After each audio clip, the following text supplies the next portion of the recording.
반갑습니다. 플러스 경매 김수경입니다. 저는 부산 울산 경남 지역 경매 대행 그리고 경매 교육일을 하고 있습니다.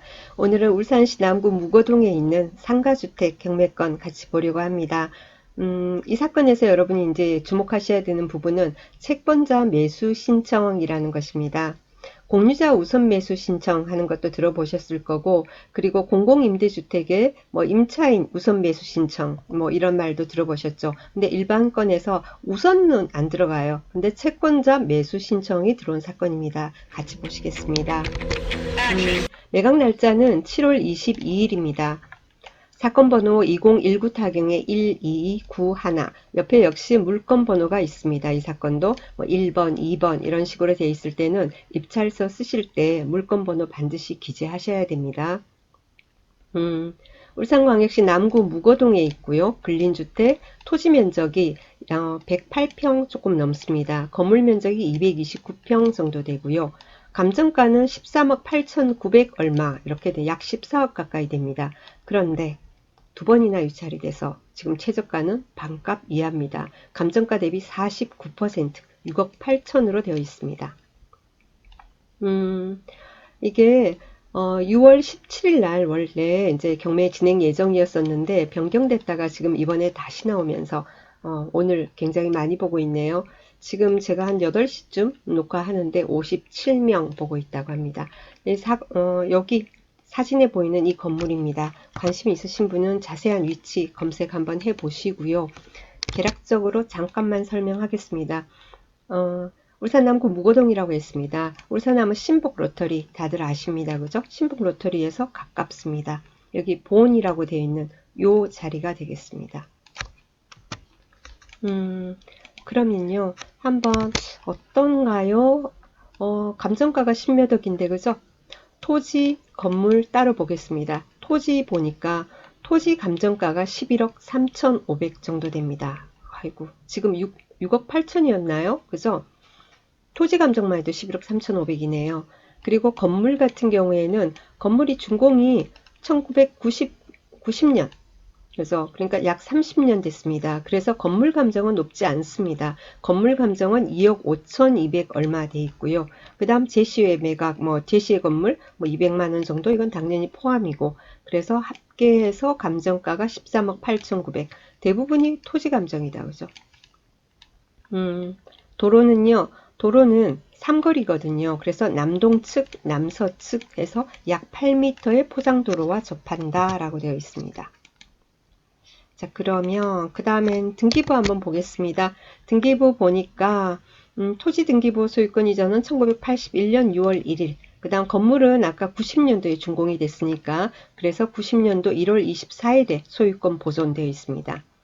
그리고 근저당은요. 2005년 12월 20일 근저당 역시 토지 건물 동일합니다. 공동으로 들어간 겁니다. 중앙농협에서 3억 2,500을 잡고 있습니다. 3억 2,500. 그 뒤에 이제 전세권 등기 임차인에 관련된 것은 건물 등기부로 들어가거든요. 그래서 여기 전세권도 하나 있고 그리고 또 중앙농협에서 추가로 그죠? 대출을 더 받았습니다. 그래서 2012년 3월 2일 날 근저당 4,550만 원 있고요. 그 다음 2017년 내려가서 여기도 역시 더 받았네요. 4억 7,400을 더 받았습니다. 그래서 중앙농협 보니까 3억 2,500, 4,550, 4억 7,400 이게 이제 채권 최고액이다. 그죠? 이렇게 돼 있습니다. 자, 그렇다면 이 등기부에서 보면서 우리가 말소기준 등기는 제일 위에 나와 있는 근저당 되겠죠. 2005년 12월 20일에 근저당, 중앙농협의 근저당이 말소기준 등기가 됩니다. 자, 2005년 12월 20일 했어요. 2005년 12월 20일.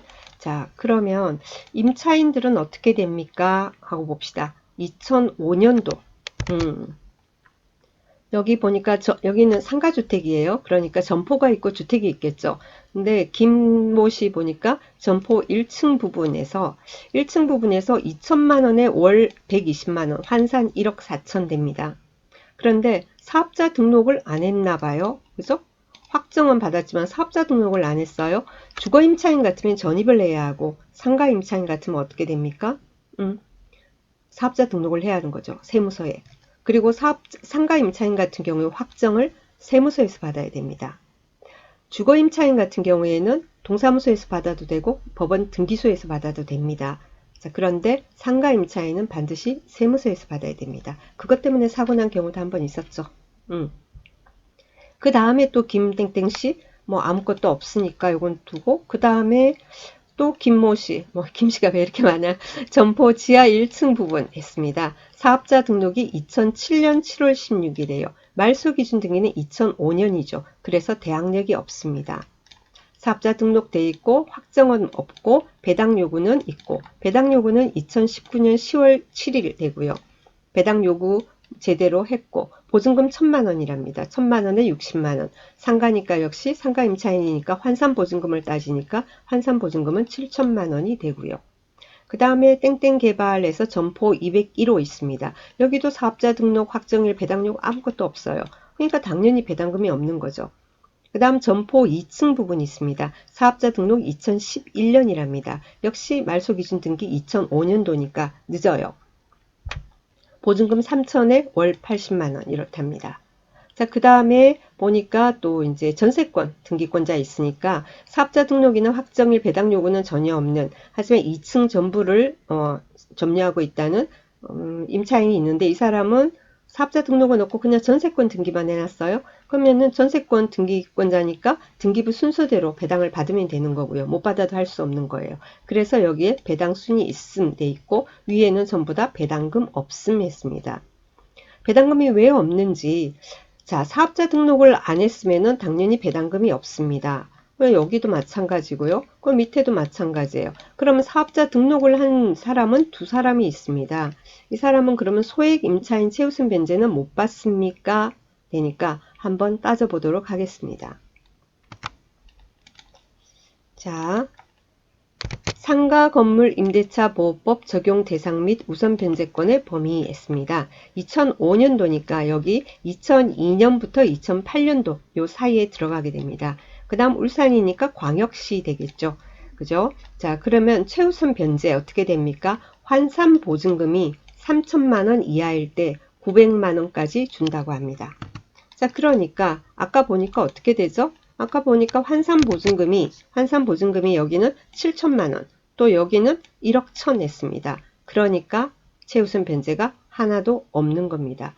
그리고 또 확정도 없기 때문에 우선 변제권도 없는 거고 배당이 전혀 없습니다. 아시겠죠? 자, 그러고요. 그 다음에 우리 한번 넘어가 봅시다. 문서 송달 내역을 봅니다. 문서 송달 내역을 보니까, 자, 뭘 하냐면은 법원에서 채권자 경매 신청한 사람한테 매수 통지서를 발송했답니다. 근데 왜 이렇게 막 이렇게 5개, 6개나 갔는지는 전 잘 모르겠어요. 어쨌건 네, 매수 통지서가 발송이 됐습니다. 사건은 4개인가 그랬던, 이 사건이 아까 물건 번호 있었지 않습니까? 그죠? 그래서 여러 개를 다 이렇게 신청을 한 거예요. 그러니까 사건이 아까 제가 아무리 봐면 4개였던 것 같은데 여기 매수 통지서가 일단은 이렇게 갔습니다. 채권자에게 법원에서 매수 통지서를 발송했다라는 말은 뭐냐면은, 처음에 경매 진행을 할 때는 감정가로 할 때는 이 채권자에게 배당이 되는데, 배당이 될 수 있는데, 아까 뭐 신협인가 농협이 있었죠, 그죠? 위에 이제 먼저 받는 선순위 근저당권자가 받고 그 다음에 이 사람도 받을 수 있었는데, 유찰이 거듭이 되니까 뭐냐면은 정작 경매 신청한 채권자를 우리가 압류 채권자라고 합니다. 압류 채권자에게 배당이 안 되는 거예요. 무익료가 나오는 겁니다. 자, 그런 경우에 법원에서는 뭐냐면은 매수 통지서를 발송합니다. 이렇게 되는데 당신에게 배당이 될 만큼 금액을 올려서 당신네들이 매수 신청을 하겠느냐라고 물어보는 거예요. 그러면은 뭐냐면은 최저가로는 분명히 무익료가 되기 때문에, 그럼 자기들한테 알아보겠죠. 자기들한테 배당이 어느 정도 자기가 이제 낙찰이 돼야지 자기한테 배당이 될 건지, 그 금액으로 이제 본인들이 매수 신청서를 제출하면은 경매를 진행을 하고, 신청서를 제출하지 않으면 경매가 기각이 되고 그런 겁니다. 아시겠죠? 자, 그런데 보니까 밑에 기각 결정 정본이 발송이 됐어요. 6월 17일 날. 6월 17일 날. 자, 그런데 아까 보니까 6월 22일인가? 기각이 되지 않고 변경이 됐다. 이번에 다시 나와요. 무슨 사연이 있는가 봐요. 지나치게 빨리 기각 결정을 했다라든지, 그런 게 아닌가 하는 생각도 들고 그건 알 수가 없습니다. 그거는 경매 계장님한테 물어봐야 될 것 같아요. 일단은 기각결정 정보는 일단 발송이 됐는데요. 이 두 개가 발송이 된 거 보니까 아마 제가 그랬잖아요. 사건으로 사건 번호로 검색을 하니까 물건 번호가 4개까지 나와요. 원래는 6개 아니었나 하는 생각도 들어요. 6개가 되는데 그런데 여기 기각결정 정보는 2개가 또 발송이 나중에 됩니다. 그러니까 6개를 다 신청했지만 6개 중에 2개는 기각을 시키고 그리고는 뭔가 다시 정리를 해가지고 다시 경매가 진행이 되는데 보니까 또 2개는 변경이 되고 안 하고 일단 2개만 1번, 2번만 일단 진행해 보는 걸로 1번, 2번 진행을 해가지고 배당이 되나 안 되나 뭐 여러 가지를 보는 모양입니다. 어쨌건 자 그래서 이제 매수 통지서를 6통을 발송했고 기각 결정은 2통을 했고 그럼 4건이 살아있는 거예요 지금. 자 그리고요 그러니까 뭐냐면은 채권자 측에서 들어오죠. 여기 보세요. 채권자 김땡땡 씨가 매각부동산 매수 신청 제출했습니다. 매수 신청이 들어온 겁니다. 아, 내가 얼마에 그럼 하겠다. 그러면은 나한테 배당이 되지 않느냐. 그러니까 경매를 진행하자라는 거죠. 자, 그래서 보통 이렇게 나오면은 뭐죠? 그 매수 신청이 들어오지 않습니까? 그럼 저희들 항상 보고 있거든요. 경매하면서 이건 무익료 될 것 같은데 이게 어떻게 되는 거지? 하고 이제 계속 보고 있습니다. 보고 있으면은 그 매수 신청 들어온 금액을 이 사건에서는 7억 2천입니다.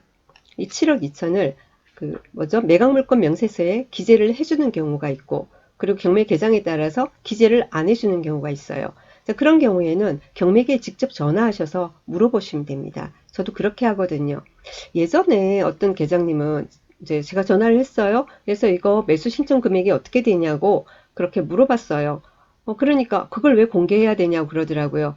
초보이시지 않았나? 업무를 맡은 지가 얼마 안 돼서 숙지가 안 돼서 그러셨는지 모르겠는데 그래서 아니 그걸 공개를 해야 된다고 제가 도리 그랬었죠. 왜냐면은 채권자가 7억 2천을 매수 신청 있지 않습니까? 들어오면은 우리가 예를 들면 이 사건을 낙찰을 받고 싶으면은 이 금액 아래로는 쓰면 안 되는 거예요. 지금 아까 최저가 6억 8천 얼마 아니에요. 그러면 어떤 사람은 나는 그럼 한 7억 써볼까? 7억 살짝 넘겨볼까? 그럴 수도 있잖아요. 7억 몇백 써볼까? 7억 천 써볼까? 자, 그런 생각을 하고 할 수도 있는 거 아닙니까? 그죠? 그러니까 이 채권자로부터 매수 신청이 들어왔다. 그죠? 그 금액은 얼마다? 라는 걸 미리 알려야 되는 거죠. 물론 이런 경우에 여러분이 경매 당일날, 입찰 당일날 법원에 가면은 그 경매하는 사건 목록이 있지 않습니까? 거기에 보면은 빨간 사인펜으로 채권자 매수 신청 이렇게 기재를 해놔요. 그죠? 그리고 금액 같은 것도 고지하니까 물론 그때 들어도 되지만은 정신없으면 못 들을 수도 있잖아요. 그러니까 미리미리 이런 걸 확인하셔가지고 하셔야 되는 거예요. 자, 여기서 이제 매수 신청이 안 들어오면은 경매 자체가 안 되는 거죠. 기각돼서 다 없어지는데, 이거는 원래는 6개 물건을 다 그냥 묶어가지고는 이 사람이 경매 신청을 했는데 2개는 기각을 시키고 4개가 진행 중인데 또 2개는 또 연기 상태고 일단 1번, 2번 진행해보고 이렇게 된 것 같습니다. 제가 보기에는. 어쨌건 채권자 매수 신청이란 게 있다라는 거고 채권자 매수 신청이 이렇게 들어오면 금액을 확인하셔서 여러분이 낙찰을 받고 싶으면은 이 금액보다 1원이라도 높게 써야 되는 겁니다. 그래야지 되는 거예요. 아시겠죠? 자, 오늘 뭐 채권자 매수 신청 들어온 사건 오랜만에 봐서 물건도 괜찮고 해서 소개를 드렸습니다. 자, 오늘도 즐거운 하루 시작하시고요. 또 내일 모레 아침에 다시 뵙도록 하겠습니다. 7시 30분입니다. 감사합니다.